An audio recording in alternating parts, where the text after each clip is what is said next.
Welcome to the Great Detectives of Old Time Radio. From Boise, Idaho, this is your host, Adam Graham. If you have a comment, email it to me, box13@greatdetectives.net. Follow us on Twitter at Radio Detectives and become one of our friends on Facebook, facebook.com/Radio Detectives. As you're making your travel plans, remember JohnnyDollarAir.com. JohnnyDollarAir.com is a Priceline affiliate, so you can name your own price on hotels, rental cars, airline tickets, and even more, or choose from great published fares, but part of the purchase price goes to support the Great Detectives of Old Time Radio at no additional cost to you. So remember, when making your travel plans, check JohnnyDollarAir.com first.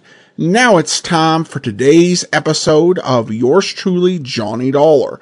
The original air date, November the 19th of 1961, and this is The Guide to Murder Matter. Johnny Dollar. Oh, I beg your pardon. This is Earl Poorman's residence. Well, it better be. Who's that, Earl? Who else? Now, listen, Johnny. The idea is sneaking out of the house on me this way and at the crack of dawn. Where are you, Earl? Down here at my office. What? Well, why not? I thought you and I were going fishing this morning. We are. Now, look, when you got down here to Sarasota, when was it, a week ago today? That's right, and you promised me this was one trip to Florida for nothing but fishing. Well, now, Johnny... So what happened? I wasn't here more than 15 minutes before you had me involved. Well, I know, and as soon as I cleared it up, what happened? You turned on a few days of windy, rainy weather, and all I can do is sit here. Will you listen The one to me? sunny day you picked to spend there in your office, my pal.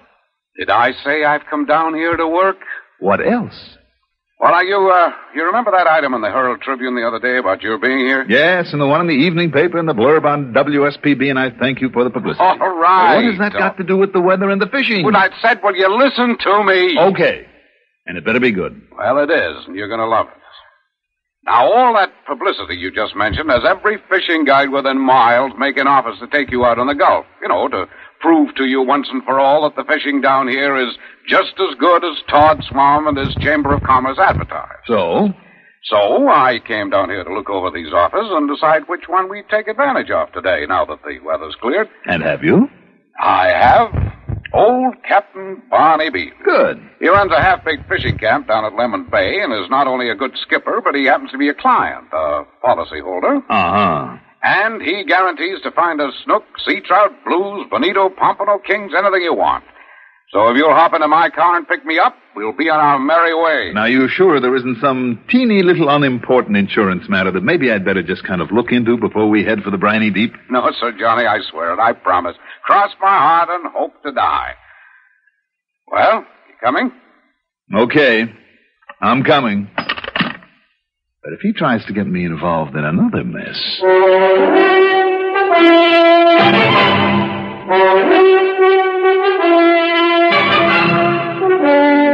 The CBS Radio Network brings you Mandel Kramer and the exciting adventures of the man with the action-packed expense account, America's fabulous freelance insurance investigator. Yours truly, Johnny Dollar.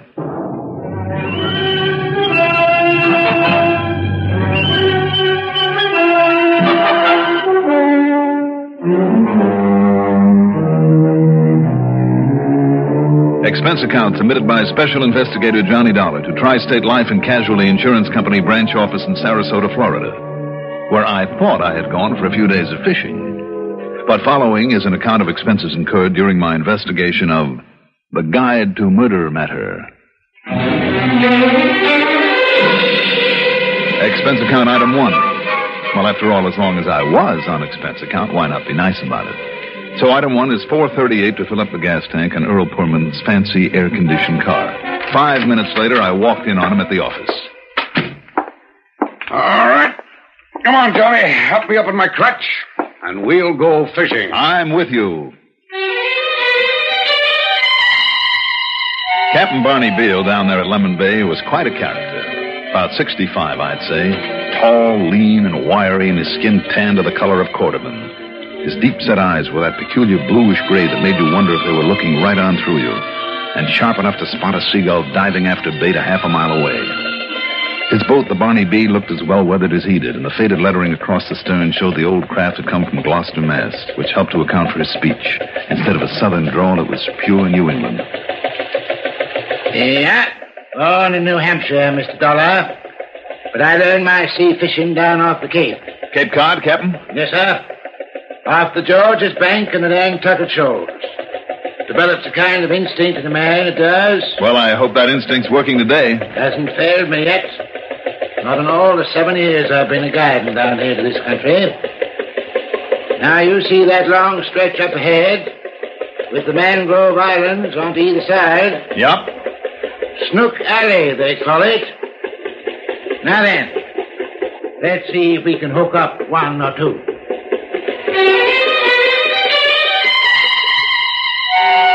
One or two, we took no less than 7 fighting snook out of that spot, and all of them over 10 pounds.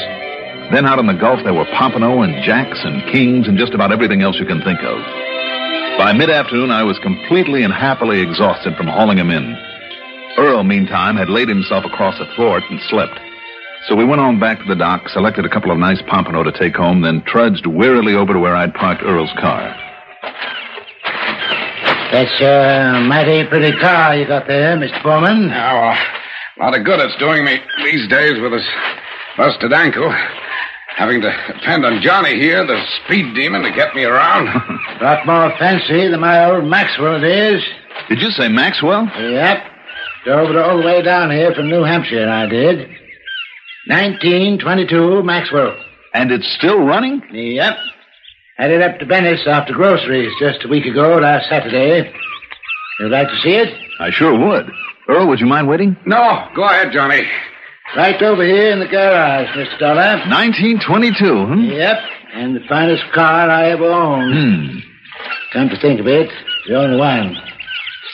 Real cheap to run, too. That's why I keep it. Now then, here we are. Here now. Well, sir, there's it. My, oh my, Mr. Dollar. Who is he? What's happened to him? The he that Captain Barney spoke of was slumped there in the front seat of the ancient Maxwell, his face against the wheel and turned in our direction. The face was gray, a mask of death.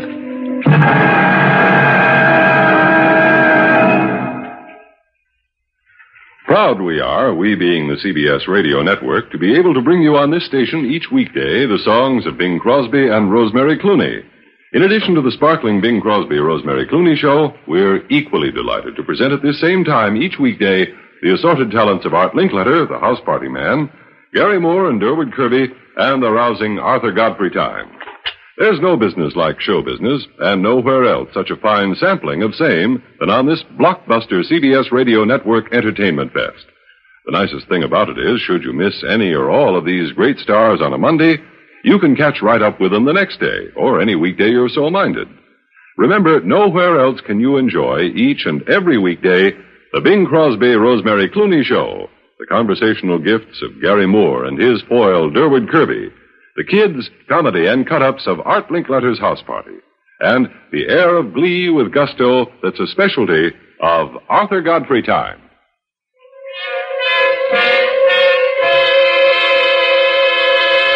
A quick examination of the body made it pretty evident that the man, whoever he was, had died of carbon monoxide poisoning. What's more, the ignition switch of the old Maxwell was in the on position. The gasoline gauge said empty. More important, I could find no marks on the body that might have indicated a struggle of any kind.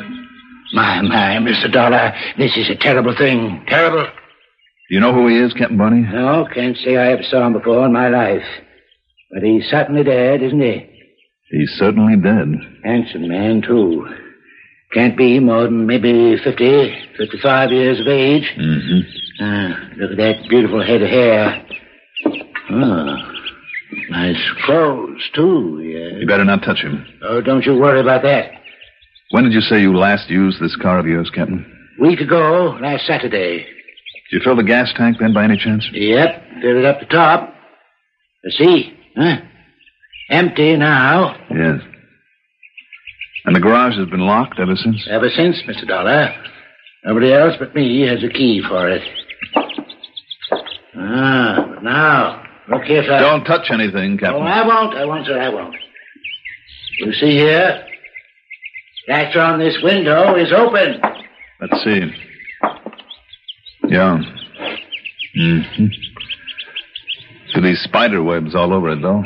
So this must be the way that he got in to do this to himself. I know that I should have always kept the keys in this car. Captain, do you have any idea who the coroner is for this neck of the woods? Yep. Old Dr. Hill lives over to this side of Cape Martin. Then you better call him. Have him get over here right away. Yes, sir. Do that right away. And ask Mr. Poorman to come in and have a look. Yeah, I'm right here, Johnny. Earl? What's all the excitement? Look for yourself there behind the wheel of the old Maxwell. Ooh. Yeah.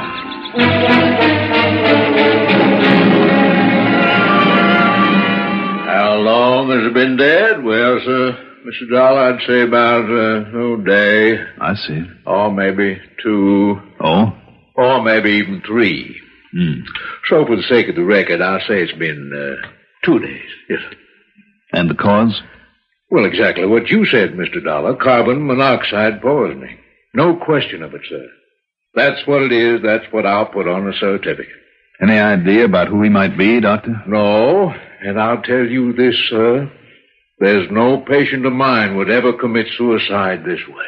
You're sure it's suicide? Well, of course it is. You don't see any marks on the body to indicate otherwise, do you? No. Well, of course you don't. But I assume you'll do an autopsy anyway, won't you? Autopsy? No, sir. No need for it. No need for it at all. No.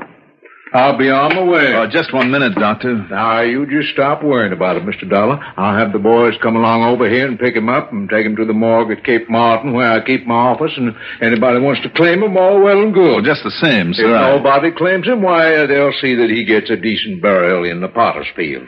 And that'll be that. So you just stop worrying about him, huh? Okay. You're the doctor. That's right. Good day, Mr. Poorman. Captain Barney. Bye, Doctor. Goodbye, Doctor.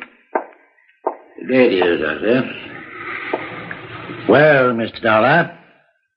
You're absolutely sure you don't recognize him, Captain Barney, now that you've had another look at him?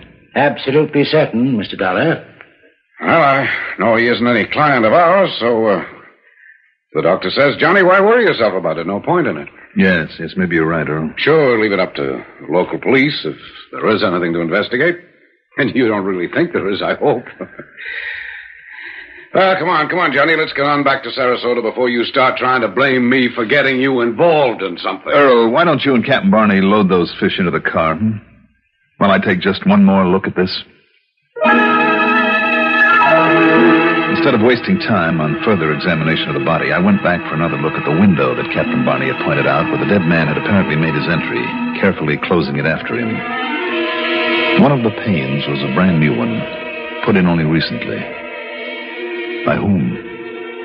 And why? There were several shards of glass from the old pane there on the floor, so I picked up one of them, cleaned it very carefully, and then, by the simple expedient of moistening the corpse's hands, took a set of fingerprints. Then I joined the others at the car. Well, at least let me pay you something for the trip today. Not a bit of it, though I thank you, Mr. Foreman. It was a pleasure and a privilege to be a guide for a famous man like Mr. Dollar, writ up in all them papers and all, and on the radio. Well, we're certainly much obliged then, aren't we, Johnny? Of course. Next time I'll have to make my regular charge. Well, don't you worry, Captain Barney. We'll be down here again. Right. Maybe very soon.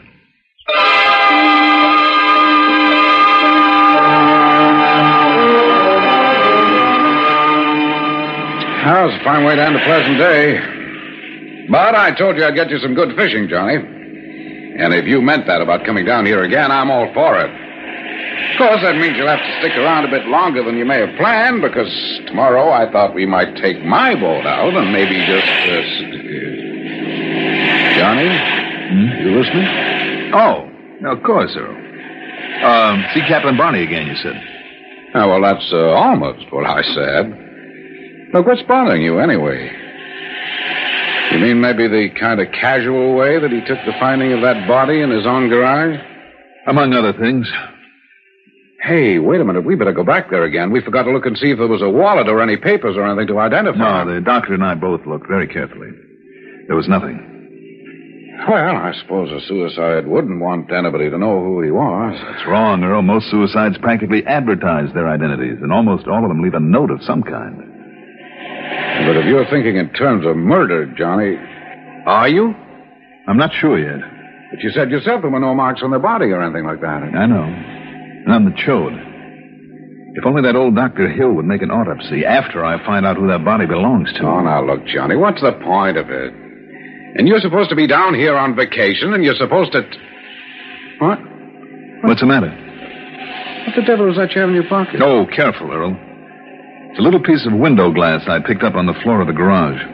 A little piece of what? Who knows? Maybe it'll give us the key to a murder.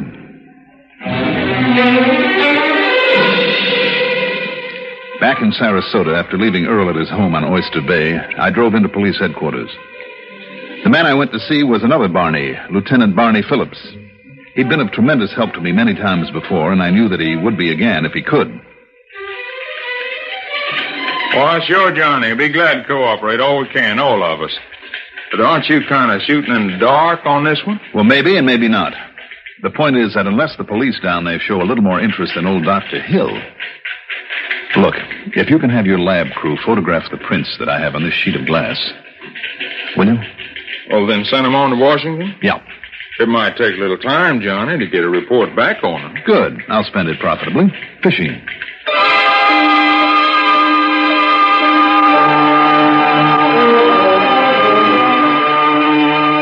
It was 2 days later that Lieutenant Phillips called and asked me to drop in on him again. Yes, sir, your suicide had a record all right, Johnny. His name was Maury Spencer. Maury Spencer? Yes, sir. He used to operate up in New England along the coast, dealing mostly in fishing boats. I see. Haven't heard from him, or, well, that means he hasn't been caught in trouble, though, for a couple of years. You said dealing in fishing boats, Racket as old as the sea itself. He'd steal a boat, sneak it into a yard, repaint it, and disguise it pretty well, then pass it off on some sucker who thought he's getting a bargain. Mm-hmm. Must have been pretty active, too, because, well, he sure had enough aliases. Here, you look at this. Maury Spencer, alias Spencer Morrison, alias Rusty Spangler, alias Baldy Spangler, alias... Did you say Baldy? Oh, here, I completely forgot to show you this picture of him. This man, your suicide? What? Well, there is some resemblance here, but I'm not sure. See, a little bald spot on top of his head. I don't get it. Well, now, look, Johnny, if those prints were his, this has to be him. Of course.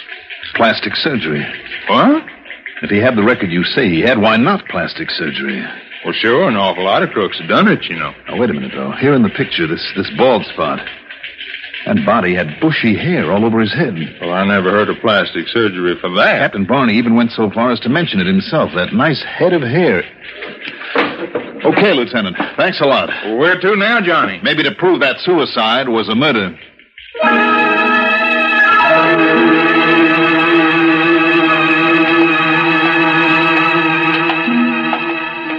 Oh, yes, sure. You can look at him again, but not much point in it any more than there is in the autopsy you suggested. Yeah, right in here. Hope you don't mind the cold in this place. Where's the light switch? Right here, sir. Mm-hmm. No, sir, an autopsy would be just a waste of time. Would it? Which drawer, Doctor? Right here.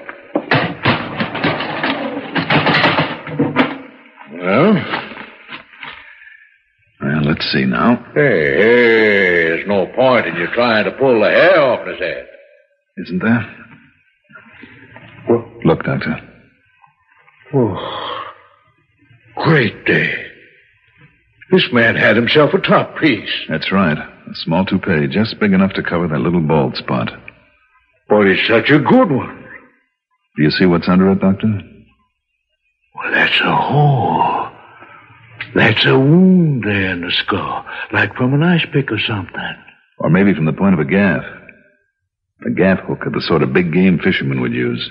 It could be. Or a fishing guide. And it wouldn't necessarily have killed him instantly, would it? In that particular spot? Well, no, sir, unless it was deeper than this seems to be, but it certainly would have rendered him unconscious. Yes. So that he could be propped up in that old car, the engine turned on, the garage closed up, and the actual death would be as you said it was, due to carbon monoxide poisoning. Why, yes, sir.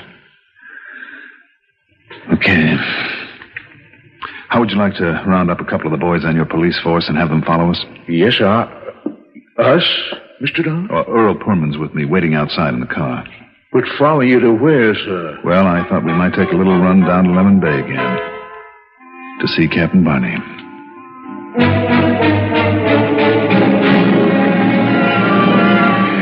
And it really was a murder. I'm afraid so, Earl. So help me, though, Johnny, I never can figure what makes you suspicious in some of these cases. Well, there are half a dozen things, Earl. Captain Barney himself, for instance. Oh, how do you mean? The old shack he lives in. Falling apart at the seams. Broken windows filled up with cardboard, and it probably hasn't been painted since he moved in. Yes? Even his old wreck of a boat, in spite of the fact he depends on it for a living, held together with baling wire. And his car, that old Maxwell. Do you see what I'm getting at, Earl? No, but go on. He doesn't spend a cent that he doesn't absolutely have to. Oh, no, I get the message. So he's not the type to be giving anything away, not even a fishing trip. Right. Unless he has a purpose. In this case, he wanted me around so there wouldn't be any suspicion of him, even when he led me to that corpse on the excuse of showing me the old car. And he's the one who brought up the subject of cars, remember? Yes, you're right, but even so, Johnny... Other things, too. In spite of the way that he neglects the house and the boat and the car, he was very careful to replace the broken glass in the window of the garage to seal it up. Why? To hold in the exhaust fumes after he turned on that engine. Well, that's enough for me.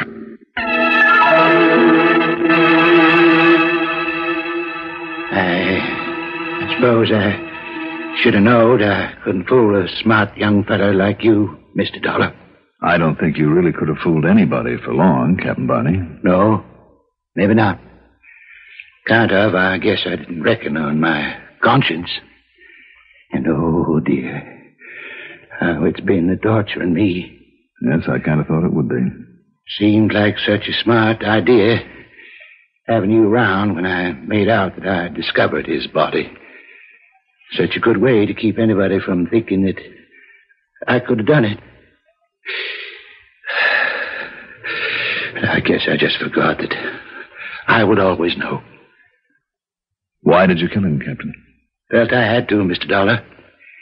When I thought of all the people he hurt, when I knowed him down east, that is, up to New England, all the fine old fishing men he rooked and cheated, and then sweet-talked his way out of it, time after time. Then, when he come down here, as bold and brazen as he ever was, when he showed the nerve to suggest that I help him in his filthy work. Well, don't you see, Mr. Dollar? Somebody had to stop him.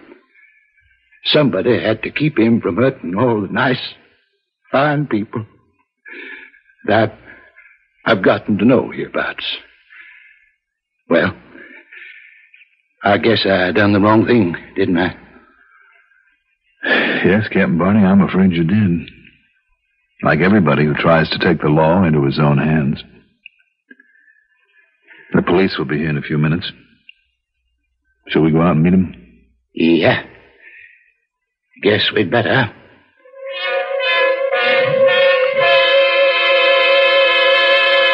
I don't know. Who am I to judge? But I hope they handle the old fellow as gently as possible in spite of what he did and must pay for. Expense account total? Well, this time it's only plane fare and incidentals for the trip back to Hartford. Call it $85. Yours truly, Johnny Dollar.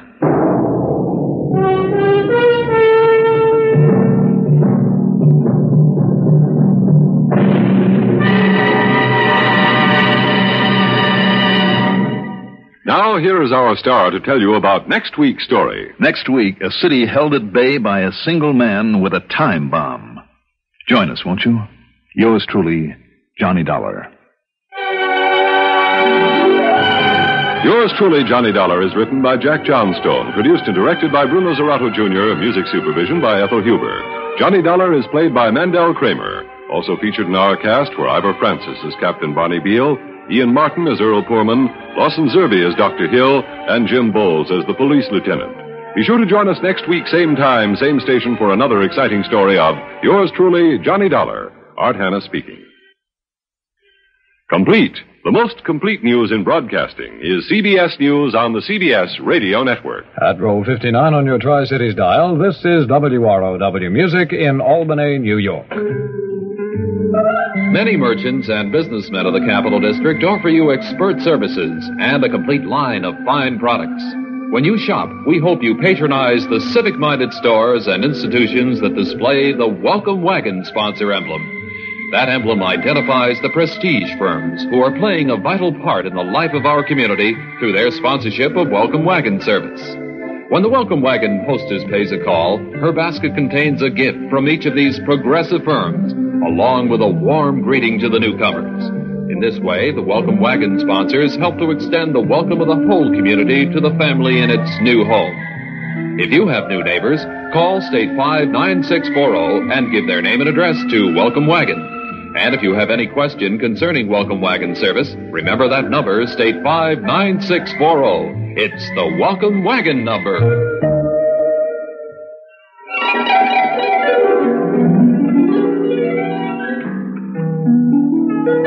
WROW Music Time, 6:35 p.m.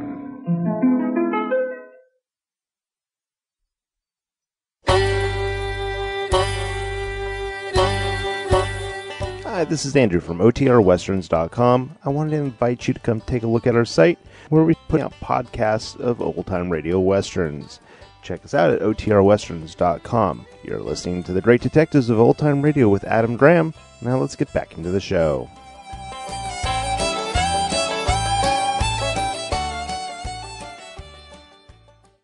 Welcome back. I thought this was a pretty good setup and a different sort of mystery that gave Johnny a chance to try and prove his hypothesis that there was something funny about this, and really operating by hunch and going to evidence. I did think the motive for this was a bit weak. Credit where credit's due, though. Ivor Francis did a good enough job selling it. It was almost got me. Almost, not quite. Now we turn to listener comments and feedback. And have this from Joel, who writes, I love Nick Carter, Mr. Keene, Dragnet, and Johnny Dollar. Thanks so much, Joel. Appreciate your thoughts and your support of the program. All right, we'll be back with you tomorrow with Dragnet. Next Friday, another episode of yours truly, Johnny Dollar. In the meantime, send your comments to box13 at greatdetectives.net. Follow us on Twitter at Radio Detectives, and become one of our friends on Facebook, facebook.com/Radio Detectives. From Boise, Idaho, this is your host, Adam Graham, signing off.